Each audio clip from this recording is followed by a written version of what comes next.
ഹോട്ടലിൽ നിന്ന് കിട്ടുന്ന അതേ രുചിയിൽ അടിപൊളി KFCൻ്റെ റെസിപ്പിയാണ് ഇന്നത്തെ വീഡിയോയിൽ ഷെയർ ചെയ്യുന്നത്.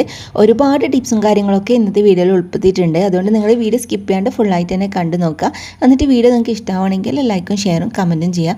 അതുപോലെ തന്നെ നിങ്ങളുടെ ഫ്രണ്ട്സിനും ഫാമിലിക്കൊക്കെ ഒന്ന് ഷെയർ ചെയ്തെടുക്കാനും കൂടി മറക്കരുത്. അപ്പോൾ നമുക്ക് റെസിപ്പിയിലോട്ട് പോവാം. അതിന് വേണ്ടിയിട്ട് നമുക്ക് ചിക്കനാണ് ആദ്യം തന്നെ എടുക്കേണ്ടത്. ലെഗ് പീസസ് എടുത്തിട്ടുണ്ട്.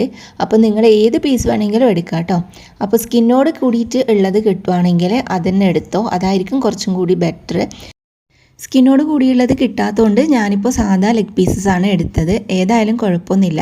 അപ്പോൾ അതെല്ലാം നമ്മൾ ഇതുപോലെ ഇങ്ങനെ വരഞ്ഞു കൊടുത്തതിന് ശേഷം നമുക്ക് അതിലേക്ക് 1 ടീസ്പൂണ് ജിഞ്ചർ ഗാർലിക് പേസ്റ്റും പിന്നെ 1/2 ടീസ്പൂണ് ഉപ്പും അതിൻ്റെ കൂടെ തന്നെ നമുക്ക് എരിവിനായിട്ട് 1.5 ടീസ്പൂണ് മുളക് പൊടി ഇട്ട് കൊടുക്കാം. ഇനി നമുക്ക് 1 ടീസ്പൂണ് പെപ്പർ പൗഡറും 1.5 ടീസ്പൂണ് വിനാഗിരിയും ചേർത്ത് കൊടുക്കാം. എന്നിട്ട് നമുക്ക് കുറച്ച് സോയാ സോസും കൂടി ഇതിലേക്ക് ആഡ് ചെയ്ത് കൊടുക്കുക. അത് കയ്യിലില്ലെങ്കിൽ കുഴപ്പമൊന്നുമില്ല കേട്ടോ.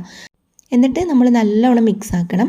മസാലയെല്ലാം ഈ ചിക്കനിൽ നല്ലപോലെ പിടിക്കുന്ന രീതിയിൽ മിക്സ് ആക്കിയതിന് ശേഷം ഇതിലേക്ക് നമുക്ക് ബട്ടർ മിൽക്ക് ചേർത്ത് കൊടുക്കാം. ഇനിയിപ്പം ബട്ടർ മിൽക്ക് ഇല്ലെങ്കിൽ കുഴപ്പമൊന്നുമില്ല. നിങ്ങൾ 1 കപ്പ് പാലെടുത്തിട്ട് അതിലേക്ക് കുറച്ച് വിനാഗിരിയോ അല്ലെങ്കിൽ കുറച്ച് ലെമൺ ജ്യൂസോ മറ്റോ ചേർത്തിട്ട് 5 മിനിറ്റ് റെസ്റ്റ് ചെയ്യാൻ വെച്ചാൽ ഇതുപോലെ നല്ല അടിപൊളിയായിട്ടുള്ള ബട്ടർ മിൽക്ക് തന്നെ റെഡി ആയിട്ട് കിട്ടും.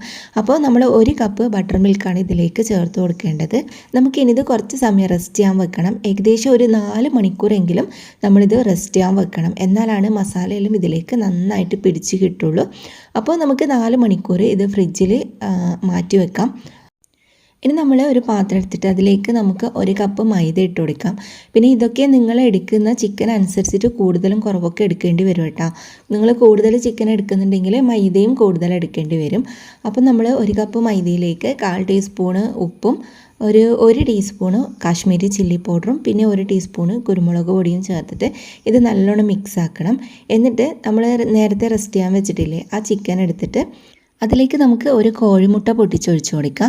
എന്നിട്ട് നമ്മൾ 2 സ്പൂണ് മൈദയും 2 സ്പൂണ് കോൺഫ്ലവറും ചേർത്തിട്ട് നല്ലോണം മിക്സ് ആക്കണം. ഞാൻ നേരത്തെ പറഞ്ഞ പോലെ തന്നെ ചിക്കൻ കൂടുതൽ എടുക്കുന്നുണ്ടെങ്കിൽ കോൺഫ്ലവറും മൈദയും കൂടുതൽ എടുക്കേണ്ടി വരും. മുട്ട 1 മതിയാവും കേട്ടോ. അപ്പോൾ നമ്മൾ എന്ത് ചെയ്യാമെന്നറിയോ, ഇത് നല്ലോണം മിക്സ് ആക്കിയതിന് ശേഷം നമുക്ക് ഓരോരോ പീസസും എടുത്തിട്ട് ഇതുപോലെ നല്ലോണം മൈദയിലിട്ടിട്ട് കോട്ട് ചെയ്തെടുക്കണം. ഇതിപ്പോൾ ഞാൻ 4 മണിക്കൂറിന് ശേഷമാണ് കേട്ടോ ചെയ്യുന്നത്. നിങ്ങൾ മസ്റ്റായിട്ടും നിങ്ങൾ റെസ്റ്റ് ചെയ്യാൻ വെക്കണം. എന്നാലും നമുക്ക് ചിക്കൻ നല്ല ജ്യൂസി ആയിട്ട് കിട്ടുള്ളൂ. അപ്പോൾ നമ്മൾ എന്ത് ചെയ്യാമെന്നറിയോ, ഇതുപോലെ ഓരോരോ പീസ് ചിക്കനും എടുത്തിട്ട് നമ്മൾ ഇതുപോലെ നന്നായിട്ട് കോട്ട് ചെയ്തിട്ട് വെക്കാം. അപ്പോൾ ഫുൾ ചിക്കനും നമ്മൾ ഇതുപോലെ മൈദയിലിട്ട് കോട്ട് ചെയ്തതിന് ശേഷം ഒന്നും കൂടി നമ്മൾ ഈ ഒരു ബാറ്ററിൽ ചിക്കൻ മുക്കിയിട്ട് നമ്മൾ വീണ്ടും മൈദയിൽ ഡിപ്പ് ചെയ്യണം. രണ്ടാമത്തെ പ്രാവശ്യം നമ്മൾ ചെയ്യുമ്പോൾ മൈദയിൽ നല്ലോണം കോട്ട് ചെയ്തതിന് ശേഷം ഇതുപോലൊന്ന് കുടഞ്ഞു കൊടുത്താൽ നമുക്ക് ആ ഒരു KFCൻ്റെ ആ ഒരു ടെക്സ്ചർ ഉണ്ടല്ലോ അങ്ങനെ കിട്ടാൻ വേണ്ടിയിട്ട് സഹായിക്കും കേട്ടോ. അപ്പോൾ നിങ്ങൾ രണ്ടാമതും ഇതുപോലെ നല്ലോണം ബാറ്ററിൽ മുക്കിയിട്ട് മൈദയിൽ മുക്കിയതിന് ശേഷം ഇതുപോലെ ഒന്ന് കുടഞ്ഞു കൊടുക്കുക. ഇങ്ങനെ ചെയ്താൽ നമുക്ക് ആ ഒരു ടെക്സ്ചർ മാത്രമല്ല നമ്മുടെ ഈ ഒരു കോട്ടിങ്ങിന് നല്ല കട്ടിയും ഉണ്ടാവും.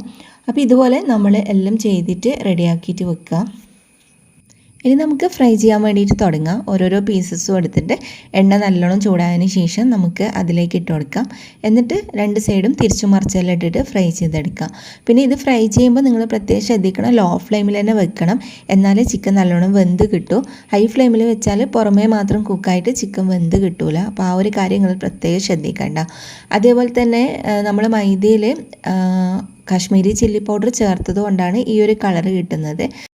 അപ്പോൾ ഇങ്ങനെ വേണ്ട, നിങ്ങൾക്ക് വൈറ്റ് കളറിലാണ് വേണ്ടതെങ്കിൽ മുളക് പൊടി ചേർക്കണമെന്നില്ല. മൈദയിൽ കുരുമുളക് ഉപ്പ് മാത്രം ചേർത്തിട്ട് മിക്സ് ആക്കിയാൽ മതി. അപ്പോൾ ഇതാ നമ്മുടെ ചിക്കനെല്ലാം നല്ലോണം ഫ്രൈ ആയിട്ട് വന്നിട്ടുണ്ട്. ഇതേപോലെ തന്നെ നമ്മളെല്ലാം ഫ്രൈ ചെയ്തിട്ട് എടുക്കാം. അപ്പോൾ അത്രയേ ഉള്ളൂ. അടിപൊളി ടേസ്റ്റാണ്. പുറമേ ക്രിസ്പിയും ഉള്ളിൽ നല്ല ജ്യൂസി ആയിട്ടുള്ള KFCൻ്റെ റെസിപ്പിയാണ്. അപ്പോൾ നിങ്ങൾ എന്തായാലും ട്രൈ ചെയ്തിട്ട് ഫീഡ്ബാക്ക് അറിയിക്കുക. ഇന്നത്തെ ഈ വീഡിയോ നിങ്ങൾക്ക് എല്ലാവർക്കും ഇഷ്ടമായി വിചാരിക്കുന്നു. വീഡിയോ ഇഷ്ടമായാൽ മറക്കാതെ ലൈക്കും ഷെയറും കമൻറ്റും ചെയ്യുക. ആദ്യമായിട്ട് കാണുന്നവരാണെങ്കിൽ സബ്സ്ക്രൈബ് ചെയ്തിട്ടും ഫോളോ ചെയ്തിട്ടൊക്കെ സപ്പോർട്ട് ചെയ്യാൻ മറക്കരുത്. അപ്പോൾ നല്ലൊരു വീഡിയോ ആയിട്ട് നമുക്ക് വീണ്ടും കാണാം.